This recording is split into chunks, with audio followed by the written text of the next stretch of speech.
Pond या फिर stabilization pond, ठीक है, जिसमें होगी एरोबिक सस्पेंडेड कल्चर, इस तरीके से ग्रोथ होगी। अब यहाँ पे क्या होगा, यहाँ पे हम एरोबिक जनरली डिस्कस करते हैं, लेकिन जो ये स्टेबलाइजेशन पॉन्ड है ना, ये एरोबिक भी हो सकता है, फैकल्टेटिव भी हो सकता है, एनारोबिक भी हो सकता है।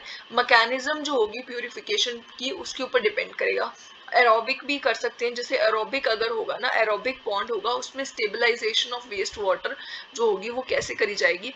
एरोबिक यहाँ पे बैक्टीरिया का यूज होगा, ठीक है, एरोबिक बैक्टीरिया होगा और हमारे पास होगा एल्गी, ठीक है, यहाँ पे ऑक्सीजन की प्रेजेंस में सब कुछ हो रहा होगा, इसलिए एल्गी जो होगा उसकी भी ग्रोथ होगी। एल्गी जो हमारे पास होता है, जो कि एक मतलब बहुत छोटे छोटे मतलब प्लांट्स जैसे वो दिखने वाले होते हैं, और वो मतलब ग्रीन ग्रीन कलर के होते हैं, ठीक है, वो एल्गी होगा।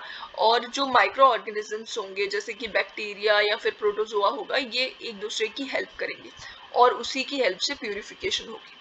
अब ये हेल्प कैसे करेंगे, एल्गी जो होगा वो फोटोसिंथेसिस करेगा, ठीक है, जिसे हम एल्गल सिम्बोसिस बोल सकते हैं।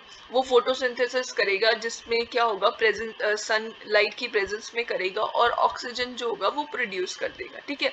अब ये जो ऑक्सीजन होगा वो यही जो बैक्टीरिया है या माइक्रो ऑर्गेनिजम्स हैं ये यूज करेंगे ऑक्सीजन को, और इसको वेस्ट जो वेस्ट होगा, वेस्ट वाटर होगा, उसको ऑर्गेनिक मैटर को ऑक्सीडाइज कर देंगे, ठीक है, उसे ऑक्सीडाइज कर देंगे और उसके बाद रिलीज करेंगे कार्बन डाइऑक्साइड, एमोनिया और फॉस्फेट्स, जो कि एल्गी जो है वो अपनी ग्रोथ के लिए यूज कर लेगा।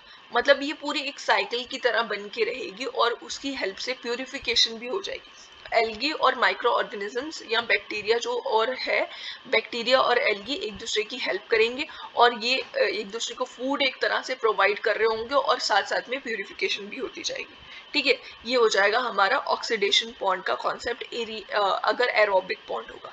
अगर एनारोबिक पॉन्ड होगा तो stabilisation of waste is mainly brought about by usual anaerobic conversion of organic waste to carbon dioxide या फिर मीथेन, जिसमें कि वेस्ट ऑर्गेनिक वेस्ट होगा वो कार्बन डाइऑक्साइड, मीथेन और गैशियस प्रोडक्ट्स जो मिलते हैं वो सब चीज़ों से मिलेगी, फाउल स्मेल आएगी, पंजेंट स्मेल आएगी, ठीक है। और अगर फैकल्टेटिव पॉन्ड होगा, अपर लेयर जो होगा ना उसमें एरोबिक कंडीशंस होंगी और जो लोअर लेयर होगा या बॉटम लेयर होगा उसमें हो जाएंगी एनारोबिक कंडीशंस, ठीक है। Upper aerobic layer of the pond वो जो होगा ना वो मतलब क्या करेगा कि फाउल स्मेल या ऑर्डर वगैरह जो होगा उसको एक तरह से रोक के रखेगा, उसकी वजह से एरोबिक कंडीशंस होंगी ऊपर, तो उसकी हेल्प से फाउल स्मेल्स वगैरह नहीं आएगी, ठीक है। ऑक्सीडेशन पॉन्ड जो होगा ना इसका लॉन्ग डिटेंशन पीरियड होगा, 10 to 20 डेज तक का हो सकता है। बीओडी रिमूवल एफिशिएंसी जो होगी ऑक्सीडेशन पॉन्ड की वो होगी 80 to 90%, ठीक है। मैक्सिमम बीओडी रिमूवल एफिशिएंसी 90 तक जा सकती है इसमें। ऑक्सीडेशन पॉन्ड जो होगा are ponds designed and build for waste water treatment to reduce organic content and remove pathogens from the waste water. और ये मैन मेड डिप्रेशंस होती हैं confined by earthen structures, earthen structures से इसको confined